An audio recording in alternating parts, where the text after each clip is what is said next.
Paper 93. MACHIVENTA MELCHIZEDEK. The Melchizedeks are widely known as emergency sons, for they engage in an amazing range of activities on the worlds of a local universe.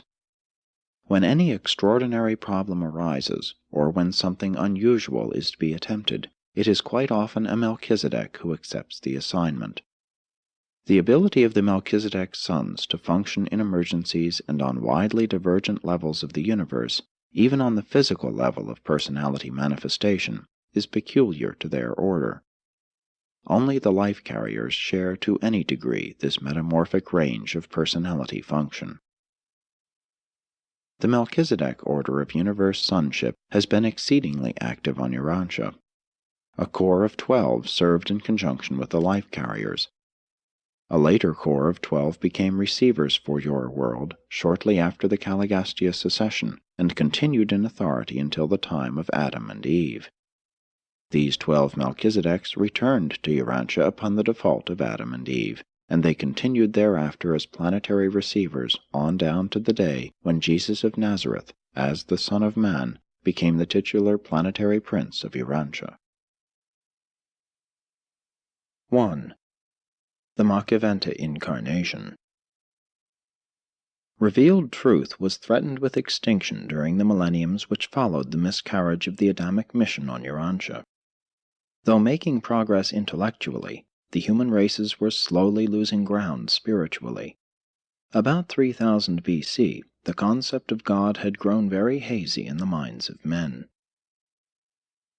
The 12 Melchizedek receivers knew of Michael's impending bestowal on their planet, but they did not know how soon it would occur.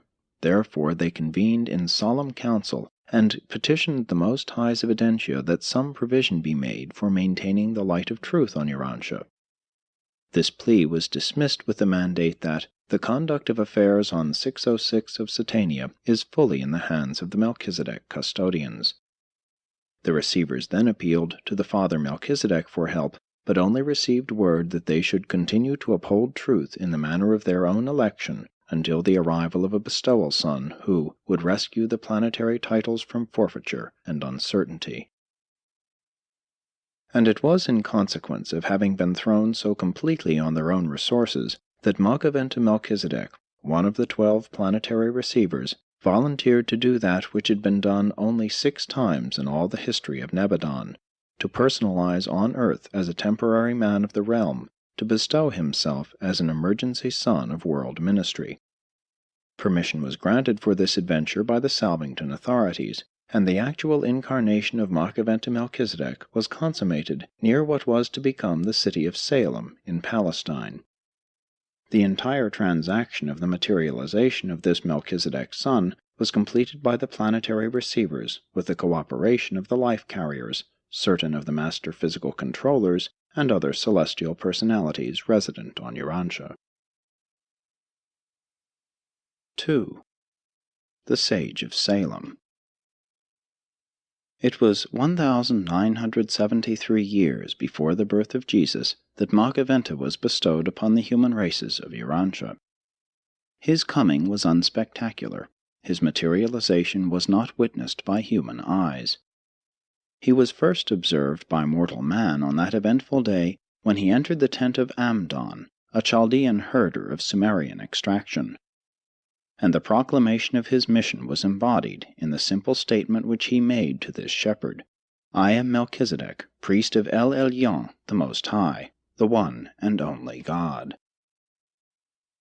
When the herder had recovered from his astonishment, and after he had plied this stranger with many questions, he asked Melchizedek to sup with him, and this was the first time in his long universe career that Machiventa had partaken of material food, the nourishment which was to sustain him throughout his 94 years of life as a material being.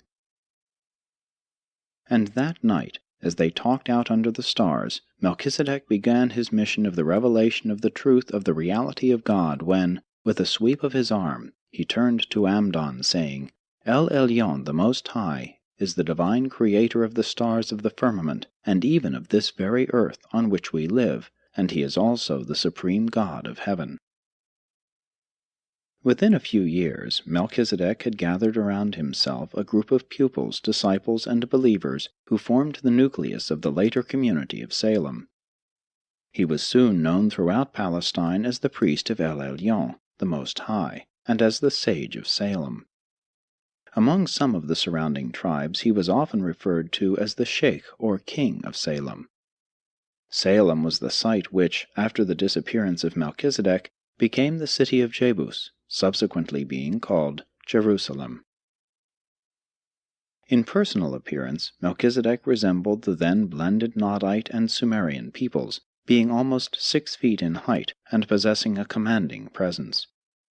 He spoke Chaldean and a half-dozen other languages. He dressed much as did the Canaanite priests, except that on his breast he wore an emblem of 3 concentric circles, the Satania symbol of the Paradise Trinity. In the course of his ministry, this insignia of 3 concentric circles became regarded as so sacred by his followers that they never dared to use it, and it was soon forgotten with the passing of a few generations. Though MACHIVENTA lived after the manner of the men of the realm, he never married, nor could he have left offspring on earth. His physical body, while resembling that of the human male, was in reality on the order of those especially constructed bodies used by the 100 materialized members of Prince Caligastia's staff, except that it did not carry the life plasm of any human race. Nor was there available on Urantia the Tree of Life. Had MACHIVENTA remained for any long period on Earth, his physical mechanism would have gradually deteriorated. As it was, he terminated his bestowal mission in 94 years, long before his material body had begun to disintegrate. This incarnated Melchizedek received a thought adjuster who indwelt his superhuman personality as the monitor of time and the mentor of the flesh, thus gaining that experience and practical introduction to Urantian problems and to the technique of indwelling an incarnated son, which enabled this spirit of the Father to function so valiantly in the human mind of the later Son of God, Michael, when he appeared on earth in the likeness of mortal flesh. And this is the only thought adjuster who ever functioned in 2 minds on Urantia, but both minds were divine as well as human. During the incarnation in the flesh, MACHIVENTA was in full contact with his 11 fellows of the Corps of Planetary Custodians, but he could not communicate with other orders of celestial personalities. Aside from the Melchizedek receivers, he had no more contact with superhuman intelligences than a human being. 3. Melchizedek's teachings. With the passing of a decade, Melchizedek organized his schools at Salem, patterning them on the olden system which had been developed by the early Sethite priests of the Second Eden. Even the idea of a tithing system, which was introduced by his later convert Abraham, was also derived from the lingering traditions of the methods of the ancient Sethites. Melchizedek taught the concept of one God, a universal deity, but he allowed the people to associate this teaching with the constellation father of Melchizedek, whom he termed El Elyon, the Most High. Melchizedek remained all but silent as to the status of Lucifer and the state of affairs on Jerusalem. Lanaforge, the system's sovereign, had little to do with Urantia until after the completion of Michael's bestowal. To a majority of the Salem students, Edentia was heaven, and the Most High was God. The symbol of the 3 concentric circles, which Melchizedek adopted as the insignia of his bestowal, a majority of the people interpreted as standing for the 3 kingdoms of men, angels, and God, and they were allowed to continue in that belief. Very few of his followers ever knew that these 3 circles were emblematic of the infinity, eternity, and universality of the Paradise Trinity of divine maintenance and direction. Even Abraham rather regarded this symbol as standing for the 3 Most Highs of Edentia, as he had been instructed that the 3 Most Highs functioned as one. To the extent that Melchizedek taught the Trinity concept symbolized in his insignia, he usually associated it with the 3 Verandadek rulers of the constellation of Melchizedek. To the rank and file of his followers he made no effort to present teaching beyond the fact of the rulership of the Most High's Evidentia, gods of Urantia. But to some, Melchizedek taught advanced truth, embracing the conduct and organization of the local universe, while to his brilliant disciple Nordan the Kenite and his band of earnest students he taught the truths of the superuniverse and even of Havona. The members of the family of Catro, with whom Melchizedek lived for more than 30 years, knew many of these higher truths and long perpetuated them in their family, even to the days of their illustrious descendant Moses, who thus had a compelling tradition of the days of Melchizedek handed down to him on this his father's side, as well as through other sources on his mother's side. Melchizedek taught his followers all they had capacity to receive and assimilate. Even many modern religious ideas about heaven and earth, of man, God, and angels, are not far removed from these teachings of Melchizedek. But this great teacher subordinated everything to the doctrine of one God, a universe deity, a heavenly creator, a divine Father. Emphasis was placed upon this teaching for the purpose of appealing to man's adoration and of preparing the way for the subsequent appearance of Michael as the son of this same universal Father. Melchizedek taught that at some future time another Son of God would come in the flesh as he had come, but that he would be born of a woman, and that is why numerous later teachers held that Jesus was a priest or minister forever after the order of Melchizedek. And thus did Melchizedek prepare the way and set the monotheistic stage of world tendency for the bestowal of an actual paradise Son of the one God, whom he so vividly portrayed as the Father of all, and whom he represented to Abraham as a God who would accept man on the simple terms of personal faith. And Michael, when he appeared on earth, confirmed all that Melchizedek had taught concerning the Paradise Father. 4. The Salem Religion. The ceremonies of the Salem worship were very simple. Every person who signed or marked the clay tablet rolls of the Melchizedek Church committed to memory and subscribed to the following belief. 1. I believe in El Elyon, the Most High God, the only universal Father and Creator of all things. 2. I accept the Melchizedek covenant with the Most High, which bestows the favor of God on my faith, not on sacrifices and burnt offerings. 3. I promise to obey the 7 commandments of Melchizedek, and to tell the good news of this covenant with the Most High to all men. And that was the whole of the creed of the Salem colony. But even such a short and simple declaration of faith was altogether too much and too advanced for the men of those days. They simply could not grasp the idea of getting divine favor for nothing by faith. They were too deeply confirmed in the belief that man was born under forfeit to the gods. Too long and too earnestly had they sacrificed and made gifts to the priests to be able to comprehend the good news that salvation, divine favor, was a free gift to all who would believe in the Melchizedek covenant. But Abraham did believe half-heartedly, and even that was counted for righteousness.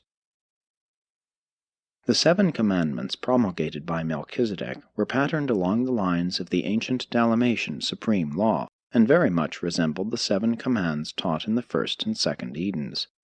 These commands of the Salem religion were: 1. You shall not serve any god but the Most High Creator of heaven and earth. 2. You shall not doubt that faith is the only requirement for eternal salvation. 3. You shall not bear false witness. 4. You shall not kill. 5. You shall not steal. 6. You shall not commit adultery. 7. You shall not show disrespect for your parents and elders. While no sacrifices were permitted within the colony, Melchizedek well knew how difficult it is to suddenly uproot long-established customs, and accordingly had wisely offered these people the substitute of a sacrament of bread and wine for the older sacrifice of flesh and blood. It is of record, Melchizedek, king of Salem, brought forth bread and wine. But even this cautious innovation was not altogether successful. The various tribes all maintained auxiliary centers on the outskirts of Salem, where they offered sacrifices and burnt offerings. Even Abraham resorted to this barbarous practice after his victory over Chedorlaomer. He simply did not feel quite at ease until he had offered a conventional sacrifice. And Melchizedek never did succeed in fully eradicating this proclivity to sacrifice from the religious practices of his followers, even of Abraham. Like Jesus, Melchizedek attended strictly to the fulfillment of the mission of his bestowal. He did not attempt to reform the mores, to change the habits of the world, nor to promulgate even advanced sanitary practices or scientific truths. He came to achieve two tasks: to keep alive on earth the truth of the one God, and to prepare the way for the subsequent mortal bestowal of a paradise son of that universal Father. Melchizedek taught elementary revealed truth at Salem for 94 years, and during this time Abraham attended the Salem school 3 different times. He finally became a convert to the Salem teachings, becoming one of Melchizedek's most brilliant pupils and chief supporters. 5.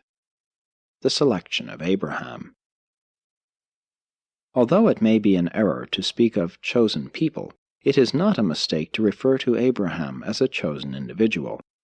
Melchizedek did lay upon Abraham the responsibility of keeping alive the truth of one God as distinguished from the prevailing belief in plural deities. The choice of Palestine as the site for MACHIVENTA's activities was in part predicated upon the desire to establish contact with some human family embodying the potentials of leadership. At the time of the incarnation of Melchizedek, there were many families on earth just as well prepared to receive the doctrine of Salem as was that of Abraham.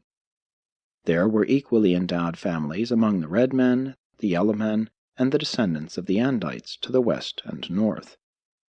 But again, none of these localities were so favorably situated for Michael's subsequent appearance on earth as was the eastern shore of the Mediterranean Sea.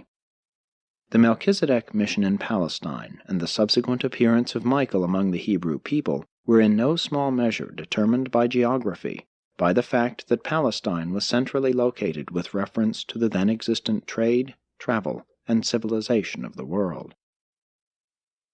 For some time the Melchizedek receivers had been observing the ancestors of Abraham, and they confidently expected offspring in a certain generation who would be characterized by intelligence, initiative, sagacity, and sincerity.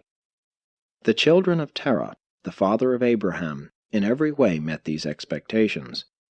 It was this possibility of contact with these versatile children of Terah that had considerable to do with the appearance of Machiventa at Salem, rather than in Egypt, China, India, or among the northern tribes. Terah and his whole family were half-hearted converts to the Salem religion, which had been preached in Chaldea. They learned of Melchizedek through the preaching of Ovid, a Phoenician teacher who proclaimed the Salem doctrines in Ur. They left Ur intending to go directly through to Salem, but Nahor, Abraham's brother, not having seen Melchizedek, was lukewarm and persuaded them to tarry at Haran. And it was a long time after they arrived in Palestine before they were willing to destroy all of the household gods they had brought with them. They were slow to give up the many gods of Mesopotamia for the one God of Salem. A few weeks after the death of Abraham's father, Terah, Melchizedek sent one of his students, Jaram the Hittite, to extend this invitation to both Abraham and Nahor: "Come to Salem, where you shall hear our teachings of the truth of the eternal Creator, and in the enlightened offspring of you 2 brothers shall all the world be blessed." Now Nahor had not wholly accepted the Melchizedek gospel. He remained behind and built up a strong city-state which bore his name. But Lot, Abraham's nephew, decided to go with his uncle to Salem. Upon arriving at Salem, Abraham and Lot chose a hilly fastness near the city where they could defend themselves against the many surprise attacks of northern raiders. At this time the Hittites, Assyrians, Philistines, and other groups were constantly raiding the tribes of central and southern Palestine. From their stronghold in the hills, Abraham and Lot made frequent pilgrimages to Salem. Not long after they had established themselves near Salem, Abraham and Lot journeyed to the valley of the Nile to obtain food supplies, as there was then a drought in Palestine. During his brief sojourn in Egypt, Abraham found a distant relative on the Egyptian throne, and he served as the commander of 2 very successful military expeditions for this king. During the latter part of his sojourn on the Nile, he and his wife, Sarah, lived at court, and when leaving Egypt, he was given a share of the spoils of his military campaigns. It required great determination for Abraham to forego the honors of the Egyptian court and return to the more spiritual work sponsored by MACHIVENTA. But Melchizedek was revered even in Egypt, and when the full story was laid before Pharaoh, he strongly urged Abraham to return to the execution of his vows to the cause of Salem. Abraham had kingly ambitions, and on the way back from Egypt, he laid before Lot his plan to subdue all Canaan and bring its people under the rule of Salem. Lot was more bent on business, so, after a later disagreement, he went to Sodom to engage in trade in animal husbandry. Lot liked neither a military nor a herder's life. Upon returning with his family to Salem, Abraham began to mature his military projects. He was soon recognized as the civil ruler of the Salem territory, and had confederated under his leadership 7 nearby tribes. Indeed, it was with great difficulty that Melchizedek restrained Abraham, who was fired with a zeal to go forth and round up the neighboring tribes with a sword, that they might thus more quickly be brought to a knowledge of the Salem truths. Melchizedek maintained peaceful relations with all the surrounding tribes. He was not militaristic, and was never attacked by any of the armies as they moved back and forth.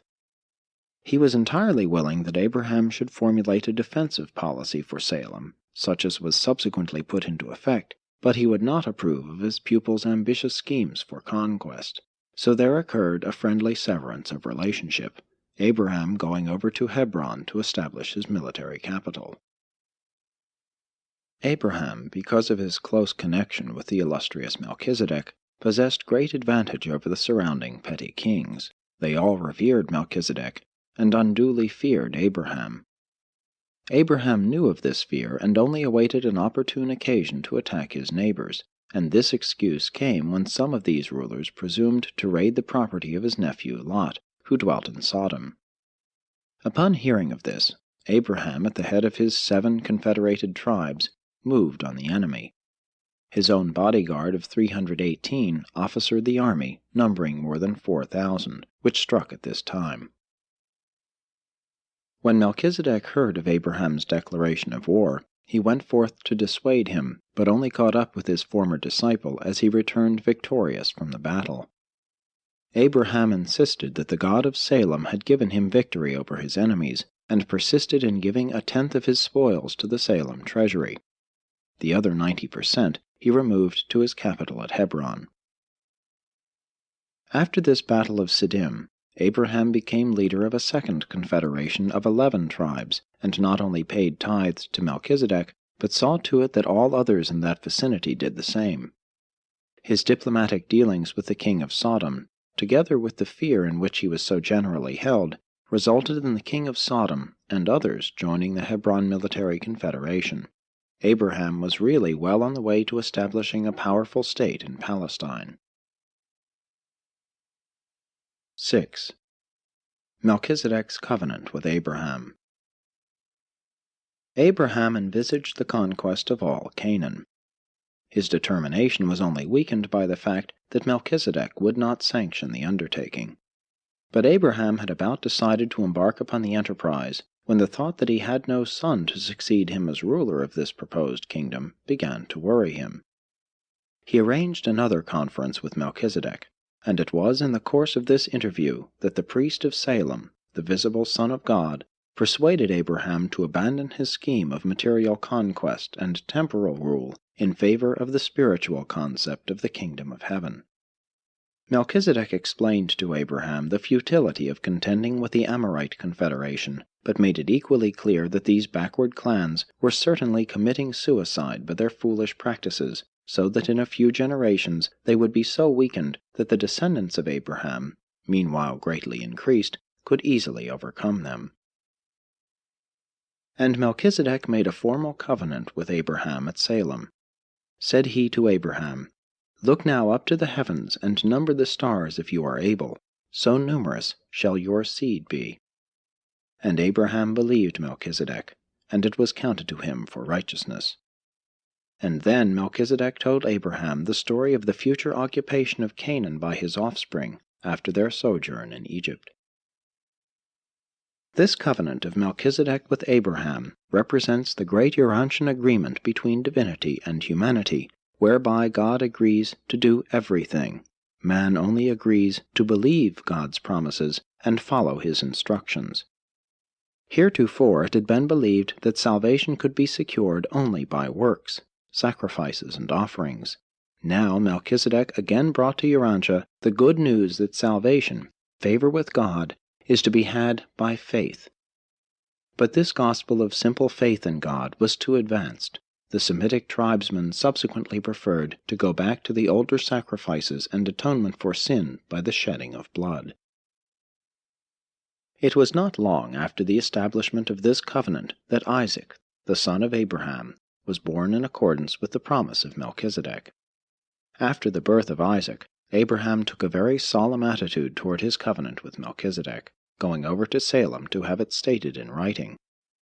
It was at this public and formal acceptance of the covenant that he changed his name from Abram to Abraham. Most of the Salem believers had practiced circumcision, though it had never been made obligatory by Melchizedek. Now Abraham had always so opposed circumcision that on this occasion he decided to solemnize the event by formally accepting this rite in token of the ratification of the Salem covenant. It was following this real and public surrender of his personal ambitions in behalf of the larger plans of Melchizedek that the three celestial beings appeared to him on the plains of Mamre.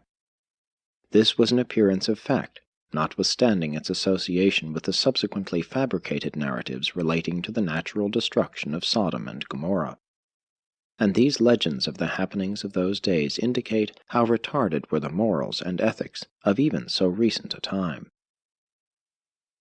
Upon the consummation of the solemn covenant, the reconciliation between Abraham and Melchizedek was complete. Abraham again assumed the civil and military leadership of the Salem colony, which at its height carried over 100,000 regular tithe-payers on the rolls of the Melchizedek Brotherhood. Abraham greatly improved the Salem temple and provided new tents for the entire school. He not only extended the tithing system, but also instituted many improved methods of conducting the business of the school, besides contributing greatly to the better handling of the Department of Missionary Propaganda. He also did much to effect improvement of the herds and the reorganization of the Salem dairying projects. Abraham was a shrewd and efficient businessman, a wealthy man for his day. He was not overly pious, but he was thoroughly sincere, and he did believe in MACHIVENTA Melchizedek. 7. The Melchizedek Missionaries. Melchizedek continued for some years to instruct his students and to train the Salem missionaries, who penetrated to all the surrounding tribes, especially to Egypt, Mesopotamia, and Asia Minor. And as the decades passed, these teachers journeyed farther and farther from Salem, carrying with them Machiventa's gospel of belief and faith in God. The descendants of Adamson, clustered about the shores of the Lake of Van, were willing listeners to the Hittite teachers of the Salem cult. From this one-time Adonite center, teachers were dispatched to the remote regions of both Europe and Asia. Salem missionaries penetrated all Europe, even to the British Isles. One group went by way of the Faroes to the Andonites of Iceland, while another traversed China and reached the Japanese of the Eastern Islands. The lives and experiences of the men and women who ventured forth from Salem, Mesopotamia, and Lake Van to enlighten the tribes of the Eastern Hemisphere present a heroic chapter in the annals of the human race. But the task was so great, and the tribes were so backward, that the results were vague and indefinite. From one generation to another the Salem gospel found lodgment here and there, but except in Palestine, never was the idea of one God able to claim the continued allegiance of a whole tribe or race. Long before the coming of Jesus, the teachings of the early Salem missionaries had become generally submerged in the older and more universal superstitions and beliefs. The original Melchizedek gospel had been almost wholly absorbed in the beliefs in the Great Mother, the Sun, and other ancient cults.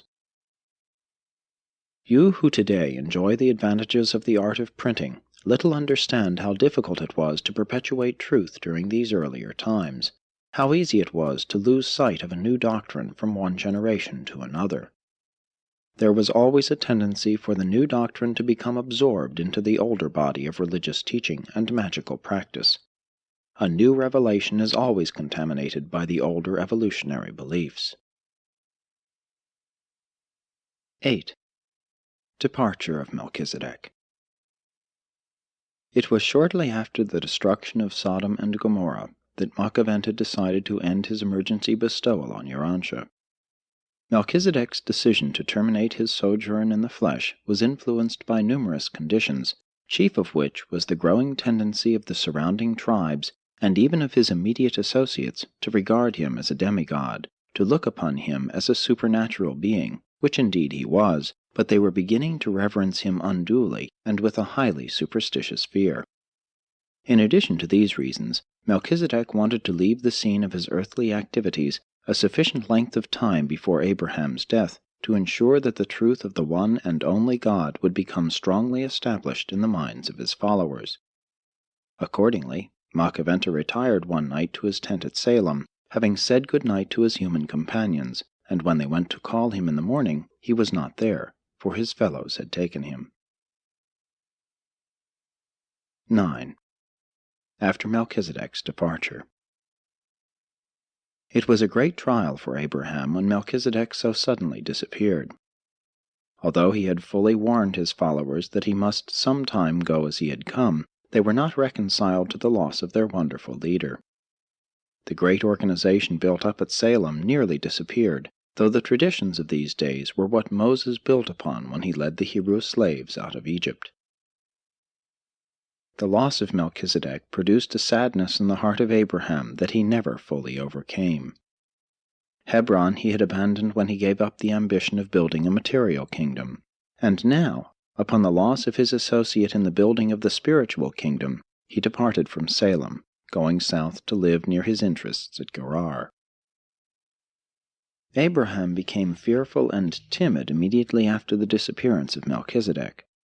He withheld his identity upon arrival at Gerar, so that Abimelech appropriated his wife. Shortly after his marriage to Sarah, Abraham one night had overheard a plot to murder him in order to get his brilliant wife. This dread became a terror to the otherwise brave and daring leader. All his life he feared that someone would kill him secretly in order to get Sarah. And this explains why, on 3 separate occasions, this brave man exhibited real cowardice. But Abraham was not long to be deterred in his mission as the successor of Melchizedek. Soon he made converts among the Philistines and of Abimelech's people, made a treaty with them, and in turn became contaminated with many of their superstitions, particularly with the practice of sacrificing firstborn sons. Thus did Abraham again become a great leader in Palestine. He was held in reverence by all groups and honored by all kings. He was the spiritual leader of all the surrounding tribes, and his influence continued for some time after his death. During the closing years of his life, he once more returned to Hebron, the scene of his earlier activities, and the place where he had worked in association with Melchizedek. Abraham's last act was to send trusty servants to the city of his brother Nahor on the border of Mesopotamia, to secure a woman of his own people as a wife for his son Isaac.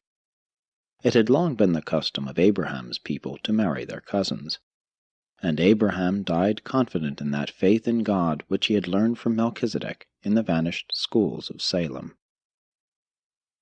It was hard for the next generation to comprehend the story of Melchizedek. Within 500 years, many regarded the whole narrative as a myth. Isaac held fairly well to the teachings of his father and nourished the gospel of the Salem colony, but it was harder for Jacob to grasp the significance of these traditions. Joseph was a firm believer in Melchizedek, and was, largely because of this, regarded by his brothers as a dreamer. Joseph's honor in Egypt was chiefly due to the memory of his great-grandfather Abraham. Joseph was offered military command of the Egyptian armies, but being such a firm believer in the traditions of Melchizedek and the later teachings of Abraham and Isaac, he elected to serve as a civil administrator, believing that he could thus better labor for the advancement of the kingdom of heaven. The teaching of Melchizedek was full and replete, but the records of these days seemed impossible and fantastic to the later Hebrew priests, although many had some understanding of these transactions, at least up to the times of the en masse editing of the Old Testament records in Babylon. What the Old Testament records describe as conversations between Abraham and God were in reality conferences between Abraham and Melchizedek. Later scribes regarded the term Melchizedek as synonymous with God. The record of so many contacts of Abraham and Sarah with the angel of the Lord refers to their numerous visits with Melchizedek. The Hebrew narratives of Isaac, Jacob, and Joseph are far more reliable than those about Abraham, although they also contain many diversions from the facts, alterations made intentionally and unintentionally at the time of the compilation of these records by the Hebrew priests during the Babylonian captivity. Keturah was not a wife of Abraham. Like Hagar, she was merely a concubine. All of Abraham's property went to Isaac, the son of Sarah, the status wife. Abraham was not so old as the records indicate, and his wife was much younger. These ages were deliberately altered in order to provide for the subsequent alleged miraculous birth of Isaac. The national ego of the Jews was tremendously depressed by the Babylonian captivity. In their reaction against national inferiority, they swung to the other extreme of national and racial egotism, in which they distorted and perverted their traditions with the view of exalting themselves above all races as the chosen people of God, and hence they carefully edited all their records for the purpose of raising Abraham and their other national leaders high up above all other persons, not excepting Melchizedek himself. The Hebrew scribes therefore destroyed every record of these momentous times which they could find, preserving only the narrative of the meeting of Abraham and Melchizedek after the battle of Siddim, which they deemed reflected great honor upon Abraham. And thus, in losing sight of Melchizedek, they also lost sight of the teaching of this emergency son regarding the spiritual mission of the promised bestowal son, lost sight of the nature of this mission so fully and completely that very few of their progeny were able or willing to recognize and receive Michael when he appeared on earth and in the flesh, as MACHIVENTA had foretold. But one of the writers of the book of Hebrews understood the mission of Melchizedek, for it is written, "This Melchizedek, priest of the Most High, was also king of peace, without father, without mother, without pedigree, having neither beginning of days nor end of life, but made like a son of God, he abides a priest continually." This writer designated Melchizedek as a type of the later bestowal of Michael, affirming that Jesus was a minister forever on the order of Melchizedek. While this comparison was not altogether fortunate, it was literally true that Christ did receive provisional title to Urantia upon the orders of the 12 Melchizedek receivers, on duty at the time of his world bestowal. 10. Present status of MACHIVENTA Melchizedek. During the years of MACHIVENTA's incarnation, the Urantia Melchizedek receivers functioned as 11. When MACHIVENTA considered that his mission as an emergency son was finished, he signalized this fact to his 11 associates, and they immediately made ready the technique whereby he was to be released from the flesh and safely restored to his original Melchizedek status. And on the 3rd day after his disappearance from Salem, he appeared among his 11 fellows of the Urantia assignment and resumed his interrupted career as one of the planetary receivers of 606 of Satania. MACHIVENTA terminated his bestowal as a creature of flesh and blood just as suddenly and unceremoniously as he had begun it. Neither his appearance nor departure were accompanied by any unusual announcement or demonstration. Neither resurrection roll call nor ending of planetary dispensation marked his appearance on Urantia. His was an emergency bestowal.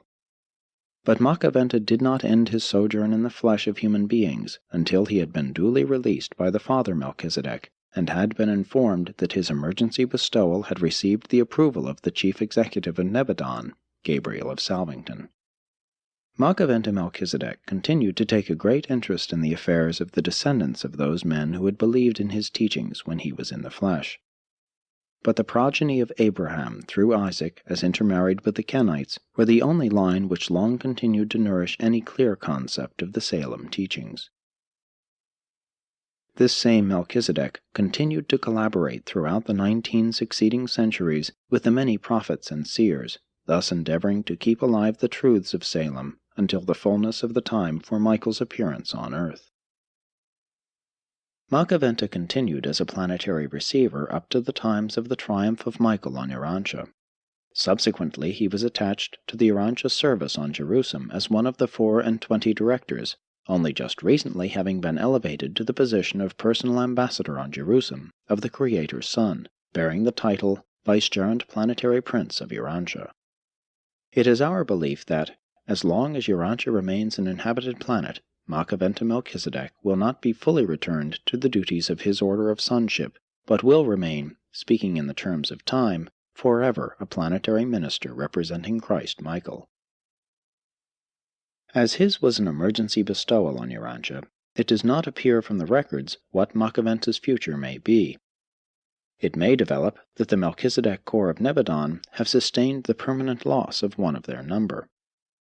Recent rulings handed down from the Most High's Evidentia, and later confirmed by the Ancients of Days of Uversa, strongly suggest that this bestowal Melchizedek is destined to take the place of the fallen planetary prince Caligastia.